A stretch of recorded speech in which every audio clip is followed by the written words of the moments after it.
Hello friends, welcome to my channel. In this class we will discuss about electronic devices and circuit. Today we are starting new subject that is electronic devices and circuit. तो इसमें आज जो मैं start करने जा रही हूँ उसमें कुछ बेसिक टर्म्स बताऊंगी जो कि आपने 11th-12th में पहले भी पढ़ा है, बट मैं यहाँ आपको रिवाइज कराऊंगी ताकि आपको आगे आने वाले कोई भी कॉन्सेप्ट में कोई भी प्रॉब्लम ना आए। ओके, तो आज हम कुछ टर्म्स जो है रिवाइज करेंगे जो हमने पहले भी इसके बारे में पढ़ चुके हैं। जैसे कि आप देखिए यहाँ लिखा हुआ है एटॉमिक स्ट्रक्चर। तो एटॉमिक स्ट्रक्चर क्या होता है? एक एटम का स्ट्रक्चर। ओके, इसके बारे में हम डिस्कस करेंगे। तो आप मन में सोच सकते हैं कि एटम होता क्या है, तो आप इस एग्जाम्पल से समझिए। जैसे कि हमें ब्रिक्स की हेल्प से वॉल खड़ी करनी है। क्या बनानी है? हमें वॉल, एक वॉल खड़ी करनी है। वो हम बहुत सारे ब्रिक्स को आपस में कनेक्ट करेंगे, उनके आपस के डिस्टेंस को कम करेंगे और हम क्या बनाते हैं? वॉल बना देंगे। इस तरीके से यदि हमें कोई मटेरियल बनाना है, कोई क्रिस्टलाइन स्ट्रक्चर बनाना है, तो उस क्रिस्टलाइन स्ट्रक्चर को बनाने के लिए हम क्या करते हैं? उस क्रिस्टलाइन स्ट्रक्चर को बनाने के लिए हम एटम के बीच के डिस्टेंस, जिसको हम बोलते हैं इंटर एटॉमिक डिस्टेंस, उसको हम कम करके उनको आपस में क्या करते हैं? कनेक्ट करते हैं और क्या बन जाता है? हमारा एक मटेरियल बन जाता है। तो एटम क्या हुआ? एटम जो है किसी भी मटेरियल की क्या हुई? एक सबसे छोटी यूनिट हुई। हम कह सकते हैं क्या हुई? एक सबसे छोटी यूनिट हुई या एक बेसिक बिल्डिंग ब्लॉक हुआ, जिससे हम क्या बनाएंगे? जिससे हम बनाएंगे मटेरियल। तो हम देखते हैं एक एटम का स्ट्रक्चर कैसा होता है। आप देखिए एटम में जो सेंट्रल पार्ट होता है उसमें एक क्या होता है? न्यूक्लियस होता है। इसको हम बोलते हैं न्यूक्लियस। ओके, इसके सेंट्रल पार्ट में जो है एक न्यूक्लियस होता है जिसमें होते हैं प्रोटॉन्स एंड न्यूट्रॉन्स। क्या क्या होते हैं? Protons and neutrons. प्रोटॉन्स जो होते हैं वो पॉजिटिवली चार्ज होते हैं और न्यूट्रॉन्स जो होते हैं having no charge, neither positive nor negative. Means इसमें ये जो इनको हम कह सकते हैं कि ये न्यूट्रल होते हैं, इन पर कोई चार्ज नहीं होता है। ठीक है, इसके बाद न्यूक्लियस के चारों तरफ ऑर्बिट्स होते हैं। इन ऑर्बिट्स को हम क्या बोलते हैं? इन ऑर्बिट्स को हम बोलते हैं, इन ऑर्बिट्स को हम कह सकते हैं energy state, energy levels.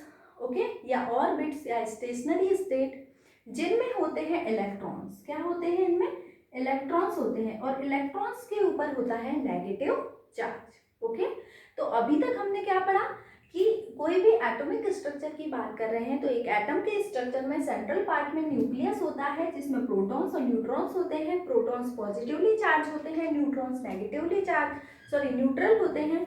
And यहाँ पर उसके चारों तरफ कई सारे ऑर्बिट्स होते हैं।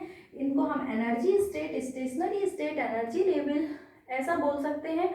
और इनमें होते हैं इलेक्ट्रॉन्स जो कि इनमें रिवॉल्व होते रहते हैं न्यूक्लियस के चारों तरफ और इन पर होता है नेगेटिव चार्ज। एक इम्पॉर्टेंट चीज जो होती है, हम कह सकते हैं कि number of electron is equal to the number of protons. Okay, तो आप इससे समझ सकते हैं कि number of electron number of proton के इक्वल होते हैं। इसका मतलब है कोई भी एक आइसोलेटेड एटम है वो कैसा होता है? न्यूट्रल होता है। मैं न्यूट्रल क्यों कह रही हूँ? क्योंकि नेगेटिव चार्ज पॉजिटिव चार्ज के इक्वल है, इसीलिए मैं क्या कह रही हूँ कि ये क्या है? न्यूट्रल है। ओके, अब हम बात करते हैं एटॉमिक नंबर की, कि एटॉमिक नंबर क्या होता है। Atomic number is equal to होता है नंबर ऑफ इलेक्ट्रॉन्स, या हम क्या कह सकते हैं? नंबर ऑफ प्रोटॉन्स, क्योंकि ये दोनों इक्वल ही है। इसीलिए यदि हम एटॉमिक नंबर की बात करें तो एटॉमिक नंबर क्या होता है? नंबर ऑफ इलेक्ट्रॉन या नंबर ऑफ प्रोटॉन। तो जिस एलिमेंट में, एटम में जितने नंबर ऑफ इलेक्ट्रॉन्स हैं उतना ही उसका एटॉमिक नंबर होता है। जैसे सिलिकॉन है उसका 14 एटॉमिक नंबर होता है। इस तरीके से हमने पहले भी केमिस्ट्री में पीरियोडिक टेबल वगैरह पढ़ी है और सारा कुछ पढ़ा हुआ है। यहाँ बस हम रिवाइज कर रहे हैं ताकि ये टर्म्स से हम फैमिलियर रहें। ओके, अब मैं आपको बताती हूँ एटॉमिक वेट के बारे में। एटॉमिक वेट क्या होता है?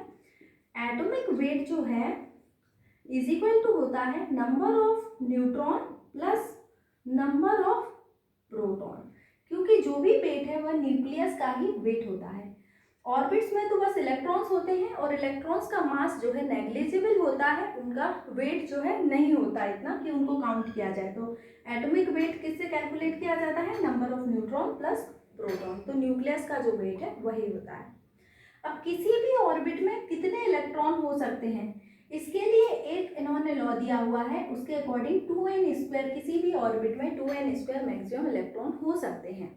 2n² where n is the number of orbit, okay, we are talking about. एक इम्पॉर्टेंट बात इसमें ये होती है जो कि बोर मॉडल से आती है, ओके, कि जो ऑर्बिट किसी न्यूक्लियस के जितने पास होगा उसकी एनर्जी उतनी ही कम होगी, तो हम इसको क्या बोलते हैं, लोअर एनर्जी लेवल।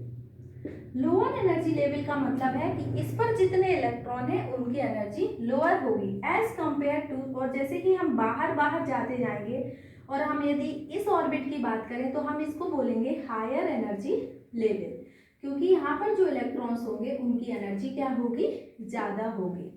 तो ये लोअर एनर्जी लेवल होते हैं, जैसे हम अंदर जाते जाएंगे एनर्जी कम होती जाएगी, जैसे हम ऑर्बिट में बाहर की तरफ जाते जाएंगे तो एनर्जी बढ़ती जाएगी। कोई भी इलेक्ट्रॉन किसी एक ऑर्बिट में तब तक रहता है जब तक कि उसमें कोई एक्स्ट्रा एनर्जी ना दी जाए या उससे एनर्जी इमिट ना हो, ओके। यदि ये कोई electron higher energy level means last orbit में था, तो ये हायर एनर्जी लेवल में था, और यदि ये इलेक्ट्रॉन यहाँ जाएगा तो निश्चित ही इसमें से थोड़ी एनर्जी क्या होगी, रिलीज होगी। यदि थोड़ी एनर्जी रिलीज होगी तभी यह ऑर्बिट चेंज कर सकता है। इसी तरीके से यदि कोई इलेक्ट्रॉन इस ऑर्बिट में है और वो यहाँ पर स्विच होता है, पक्का ही उसे कोई दूसरी एक्स्ट्रा एनर्जी जो है दी जाएगी, तभी ये क्या होगा, एक्स्ट्रा एनर्जी दी जाएगी, तभी ये क्या जाएगा, लास्ट वाले ऑर्बिट में जाएगा, ओके। तो ये कुछ रूल्स होते हैं एटॉमिक स्ट्रक्चर के, ओके। अब हम बात करते हैं positive ions and negative ions. ये टर्म आपने सुनी ही होगी कि पॉजिटिव आयंस और नेगेटिव आयन क्या होते हैं। आइए हम देखते हैं। यहाँ पर देखिए, एटम जो मैंने बताया, यदि वह सिंगल एटम है, आइसोलेटेड एटम है, इस पर और दूसरे एटम का कोई इफेक्ट नहीं है, तो वह न्यूट्रल होता है, क्योंकि इसमें number of electrons number of protons के इक्वल होते हैं। मान लीजिए ये एक एटम है, जिसमें यदि मैं अब एटम बोल रही हूँ, आपको समझ जाना है कि इसके सेंट्रल पार्ट में न्यूक्लियस है जिसमें है प्रोटॉन्स एंड न्यूट्रॉन्स, और यहाँ पर कुछ ऑर्बिट्स हैं जिसमें होंगे इलेक्ट्रॉन्स, ओके। ये एक एटम है, तो इसमें जो है नंबर ऑफ इलेक्ट्रॉन्स इक्वल होते हैं नंबर ऑफ प्रोटॉन्स के, तो ये क्या होता है, न्यूट्रल होता है, इस पर कोई चार्ज नहीं होता है। But if an atom loses an electron, यदि कोई एटम कोई इलेक्ट्रॉन लूज करता है, मीन्स इसने एक इलेक्ट्रॉन अपना बाहर दे दिया, कहीं पर लूज हो गया, इससे उसको एक्स्ट्रा एनर्जी मिली और वह क्या बन गया, फ्री इलेक्ट्रॉन बन गया, ये हो गया loose electron.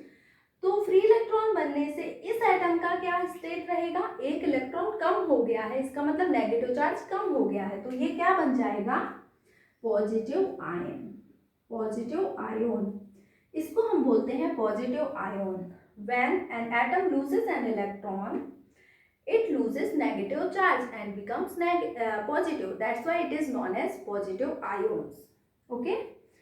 And same way, if an atom gains an electron,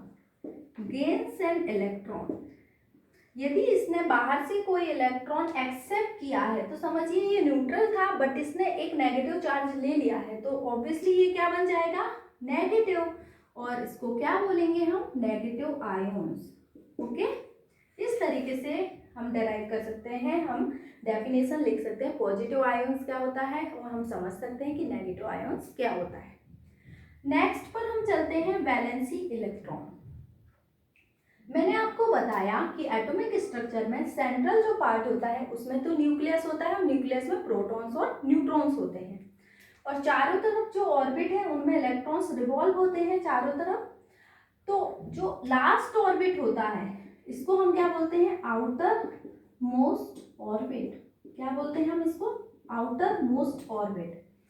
तो जो आउटर मोस्ट ऑर्बिट के इलेक्ट्रॉन्स होते हैं, outer most orbit means last वाला जो ऑर्बिट है, उसके जो नंबर ऑफ इलेक्ट्रॉन होते हैं उनको हम कहते हैं नंबर ऑफ वैलेंसी इलेक्ट्रॉन, उनको क्या बोलते हैं, वैलेंसी इलेक्ट्रॉन, ओके।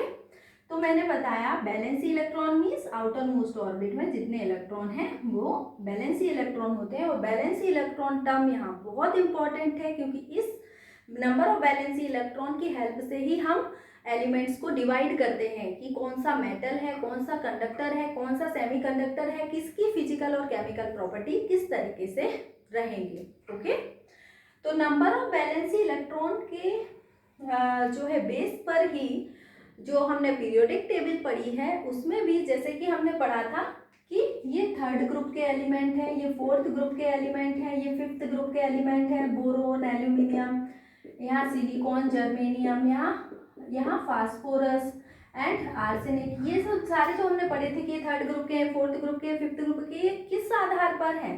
ये इसी आधार पर है कि बोरोन और एल्यूमिनियम के जो आउटर मोस्ट ऑर्बिट होता है उसमें नंबर ऑफ इलेक्ट्रॉन्स कितने होते हैं, इसमें जैसे कि 3 होते हैं, इसमें 4 होते हैं और इसमें क्या होते हैं 5 होते हैं। इसीलिए इनको थर्ड, फोर्थ और फिफ्थ ग्रुप में रखा गया है। इसी बेस पर इनकी प्रॉपर्टीज भी हम आगे जाके स्टडी करेंगे। ओके, तो हमने पढ़ लिया बैलेंसी इलेक्ट्रॉन। अब हम बात करते हैं कि फ्री इलेक्ट्रॉन टर्म आएगी, इसका क्या मतलब है।